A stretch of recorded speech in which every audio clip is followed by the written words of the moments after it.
I went with a suitcase of cash to start this company. Leadership is not about being in charge. During the Gulf War, because I happened to be in Citibank in Riyadh when the war started, you can't get the best out of yourself unless you take some risks. Hello and welcome to Minds That Matter, powered by Client Associates. I'm Ridu Bhandari, a television journalist, a podcast host. Today, I'm sitting across someone whose career is anything but conventional, anything but linear.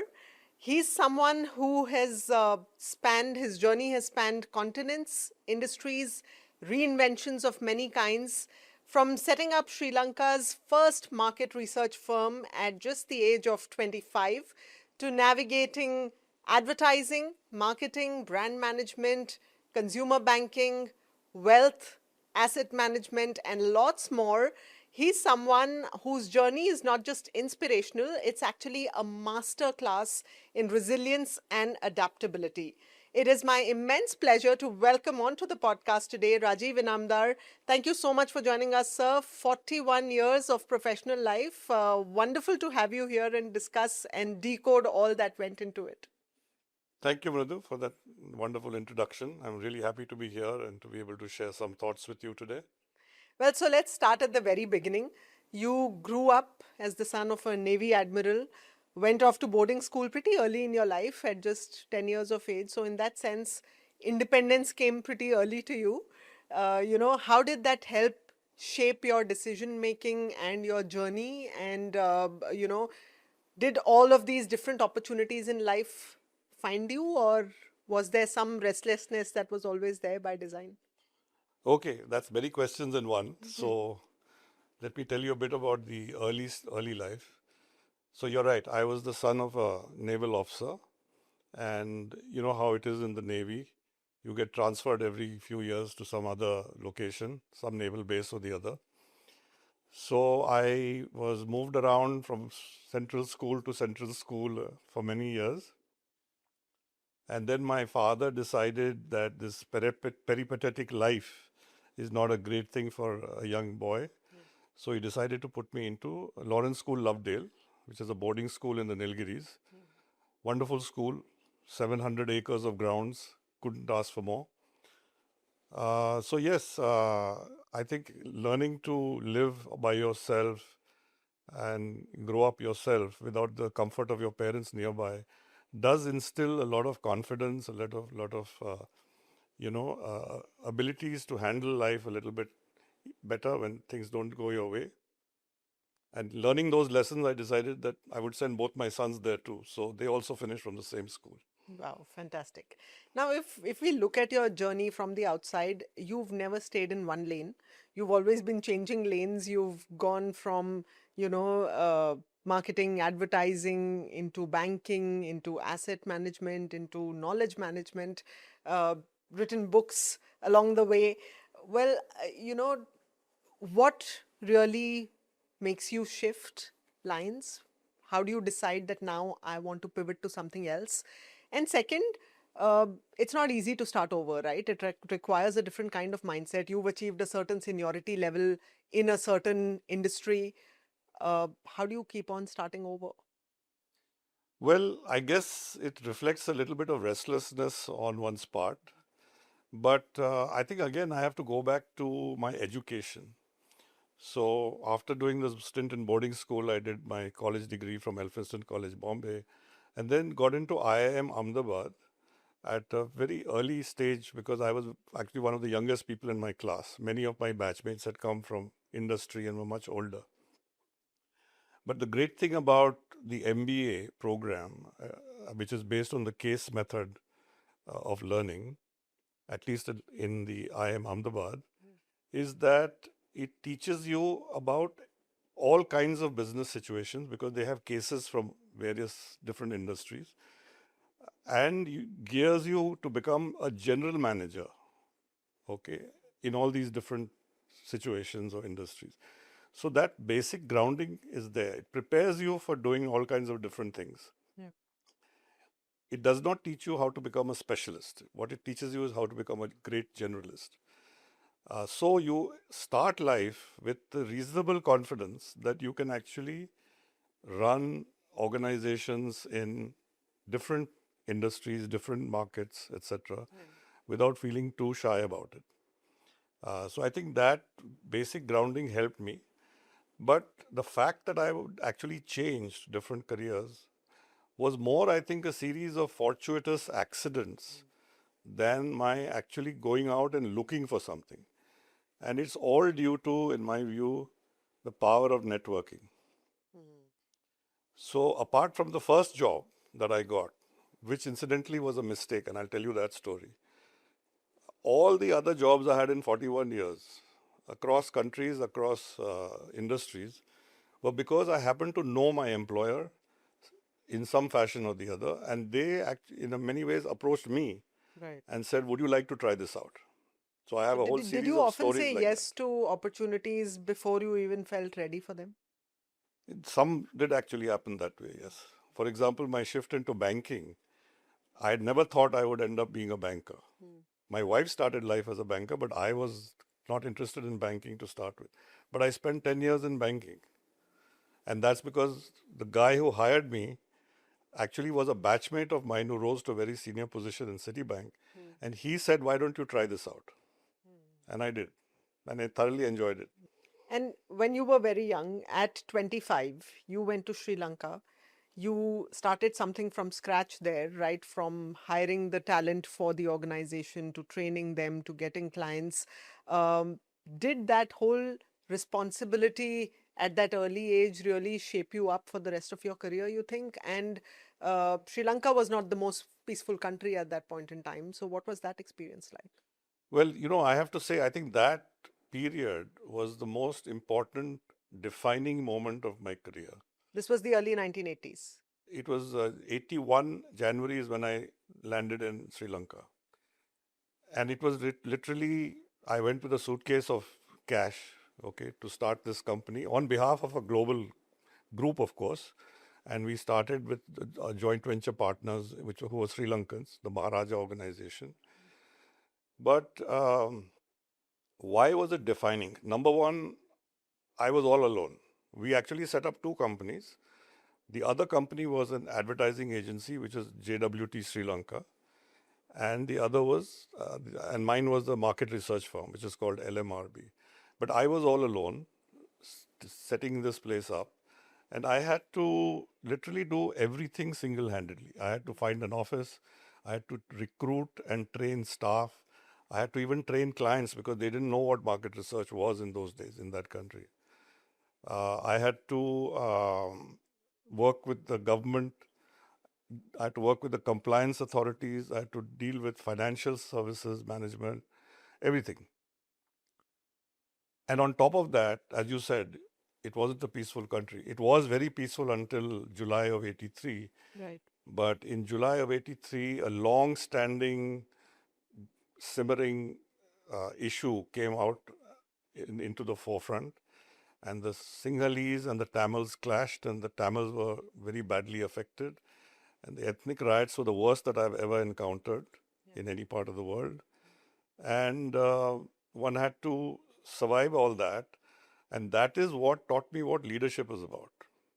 Because when you are faced with a situation like that, I had many Tamil employees who were homeless because of the ethnic riots. Their homes were firebombed in one night in Colombo City. Both our companies actually had a lot of Tamil uh, employees. Yeah. And what you realize is that in situations like that, the employee looks to the manager for emotional support apart from professional support. Correct. And you have to play that role of being a mother, father, grandfather to your employees. By the way, I was still only 25, so nowhere near being a mother, father, or grandfather. But it taught you that this is what is expected of you. So this whole experience, in the requirement to handle things in a crisis situation, the, how to build a company from virtually nothing, to work with all kinds of different entities. I used to do training of clients in the Sri Lanka Institute of Marketing to educate them on research.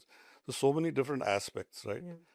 And I think that prepared me and gave me the confidence to make all those career shifts that happened later on in life. Because if you can handle something like this, you should be able to handle most jobs. Correct, correct.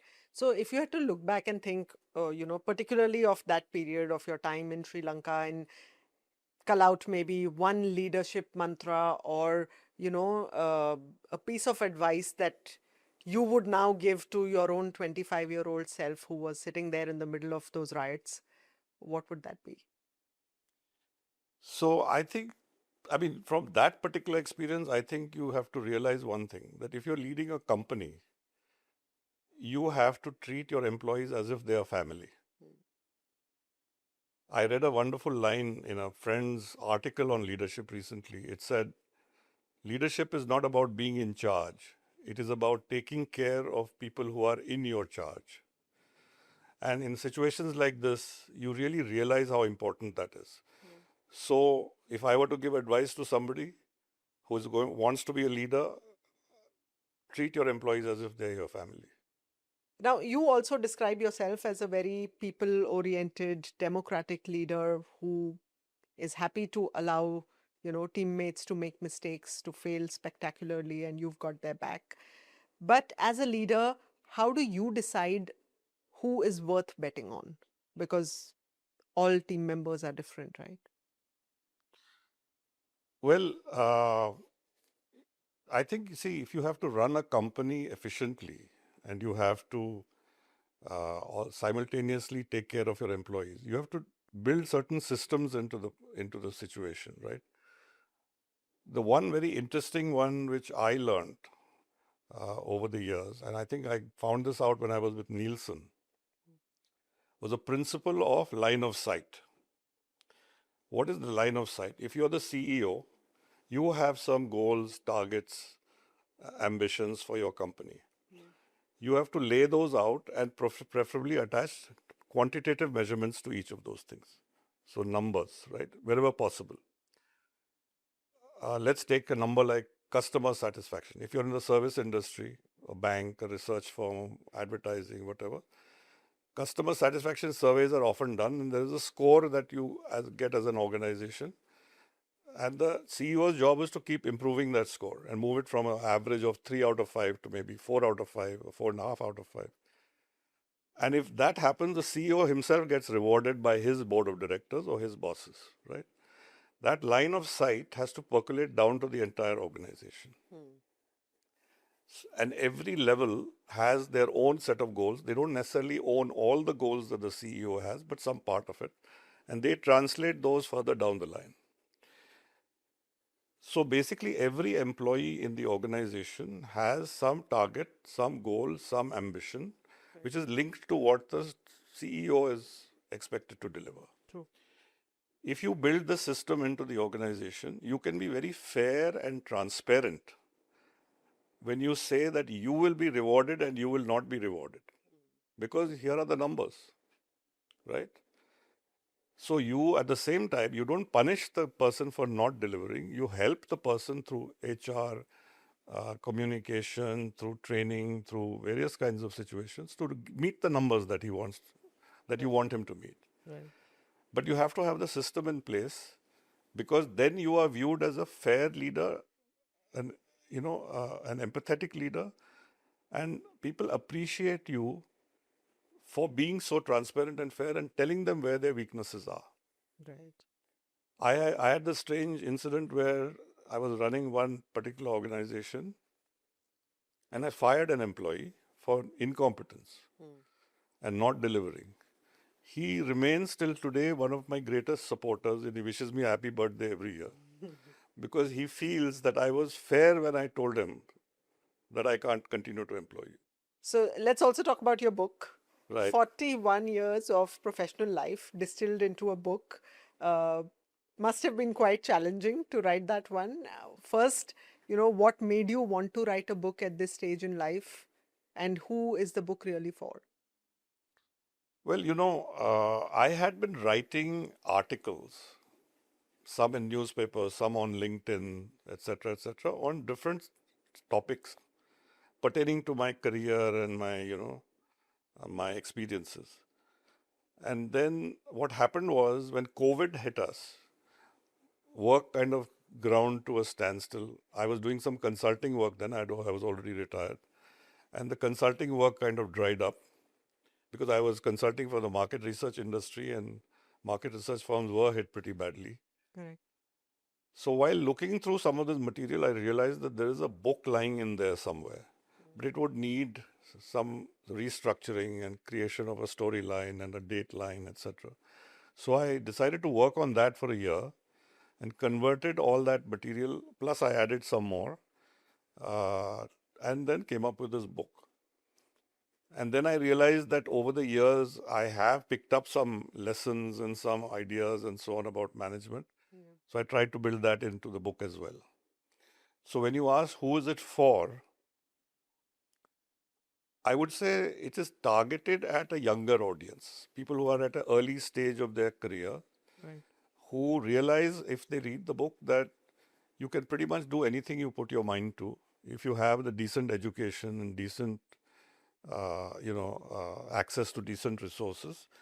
You can perform in any company uh, well, provided you're willing to take some risks. You can't get the best out of yourself unless you take some risks, right? So that is what I felt that the book should be conveying. And from some of the reviews that have been written about it, I guess people have A got lot some of of that people out of liked it. it. Yes, absolutely. Right. Was there a story or a moment, which you felt that, oh, this has to be part of the book? What are those top one or two highlights that, you felt that, this deserves to be inside the book? Well, it's all not nothing so much to do with the corporate side, but yes, the on the personal side, the other time that we were really tested in terms of our resilience, if you like, was during the Gulf War. Because I happened to be in Citibank in Riyadh when the war started, Right. and Mr. Saddam Hussein decided to attack Saudi Arabia. He was after the oil, Yeah. and the U.S. Army had moved in, and the general Schwarzkopf, who brought in 250,000 American troops into Saudi Arabia, his headquarters was next door to my bank in the basement of the Hyatt Regency Hotel.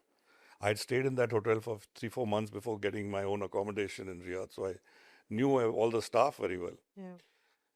And we were told by the American embassy, the British embassy, the Saudis, that Saddam's Scud missiles are obsolete. They do not have the range to reach Riyadh from 1,000 kilometers. And even if they reach, they will be wildly inaccurate. And then we were quite happy with this, so banking work continued, etc. Then suddenly one day a Scud came and demolished a building on the other side of Citibank. So we were like, it was 100 yards away from Norman Schwarzkopf. Then we realized that we are targets ourselves, and American banks were also being attacked.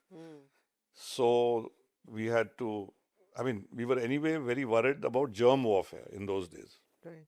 So Saddam had threatened that he would arm his Scud warheads with biological weapons. So we had, in any case, we were living under plastic sheets and stocking up on food and water, etc., in case that ever happened, and then we would not be able to leave our homes.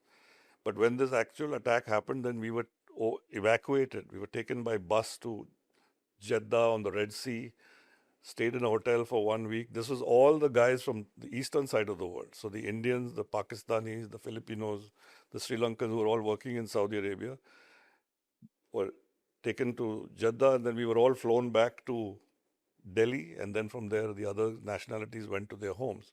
Right. So that was another, experience which I think shaped us in many different ways. Most definitely. Yeah. So I thought, so I put that in the book as well. When you look at everything you've witnessed, from career transitions to living in different parts of the world, uh, leadership, risk, you know, what's an idea that or a thought that you believe a lot of people resist, but they need to hear an uncomfortable truth, of sorts, which you may or may not have put in the book? I think it goes back to that issue of risk taking. You experience life if you take some risks, right? I mean, I have friends who have joined one company and stayed in that company for their entire careers, 30 years, 40 years, the same company. That used to be possible. I think some companies were good enough to make you happy enough to keep you that long. But I would have found it terribly boring to do that. But I think it's uncomfortable to hear that, yes, if you want to grow, you have to take some risk. But I think you do have to do that. You have to explore, you have to test your skills, you have to, change track, try to experience a few other things. Maybe not as extensively as I have done, but I think to get the best out of yourself, Yeah.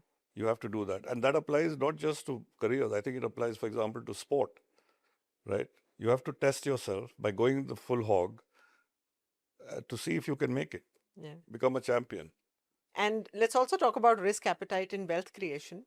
right? You know, it's again, it's different for different people. So, what kind of an investor are you?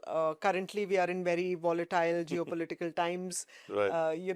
Does that make you panic, or do you have a long-term view?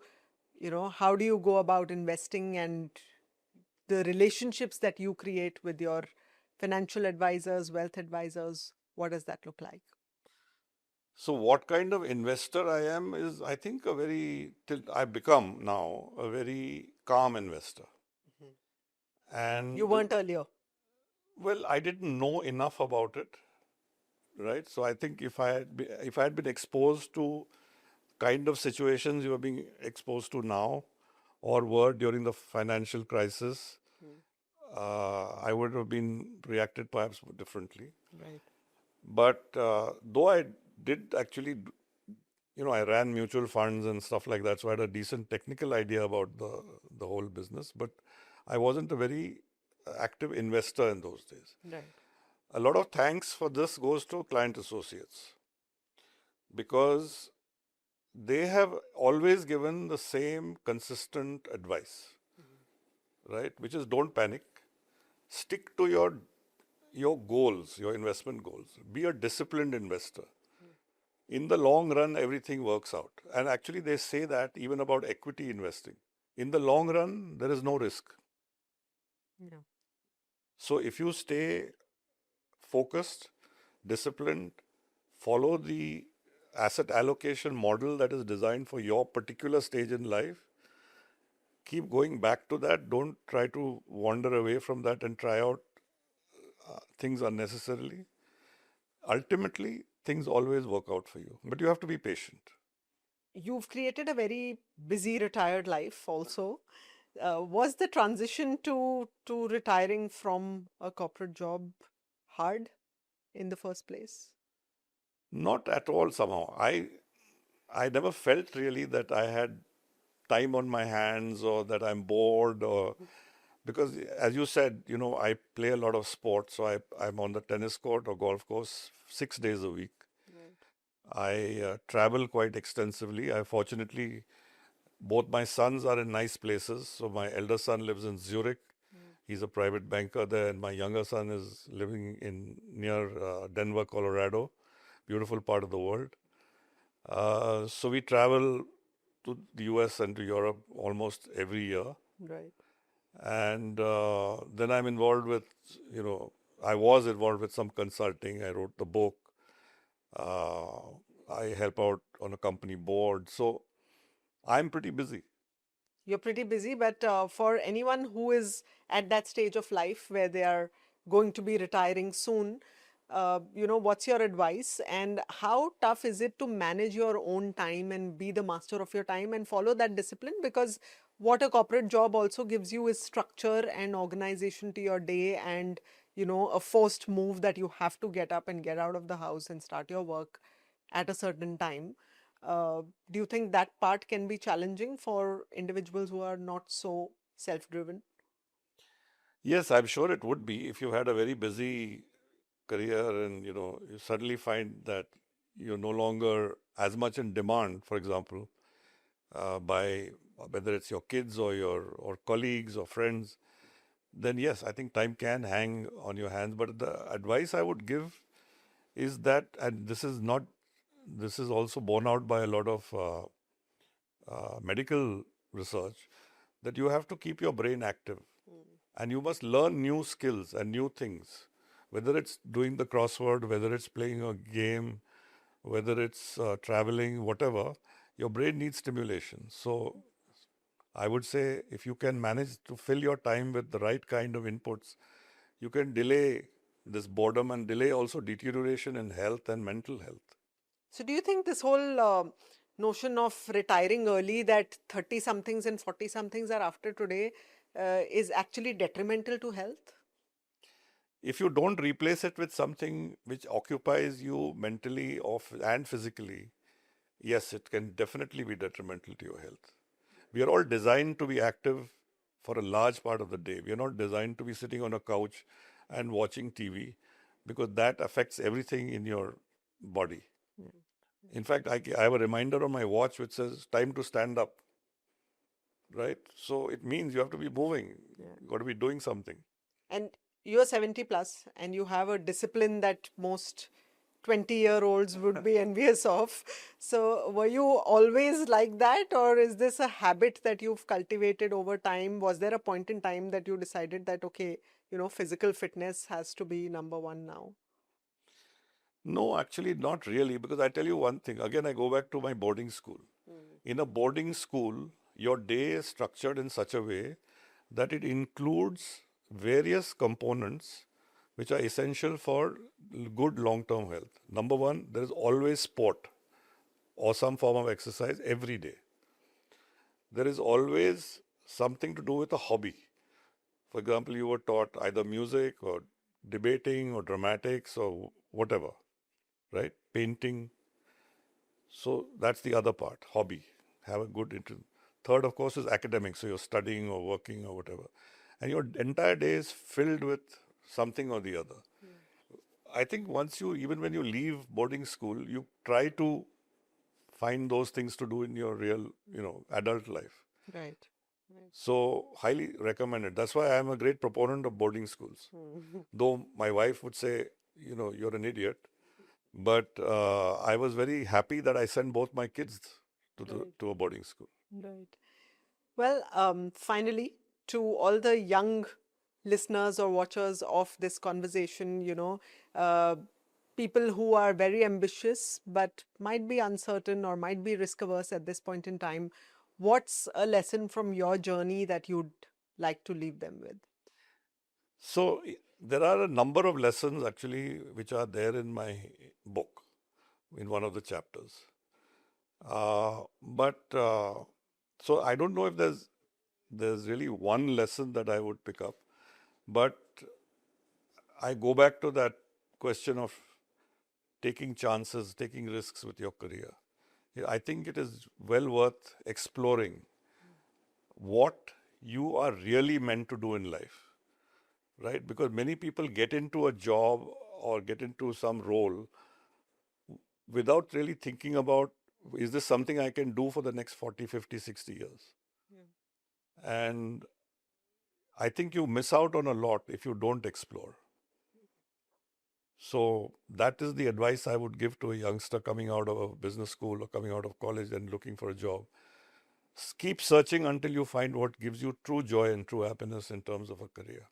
Well, as you've just heard, every success story has behind it many decisions, many risks, many moments that shape who we are. That's a wrap on this edition of Minds That Matter. We'll be back next time with another personality who's had a phenomenal success story, and we are going to decode their mindset. Until then, don't forget to like, share, and subscribe to this podcast. We'll be back next time. Thanks for joining us. Goodbye.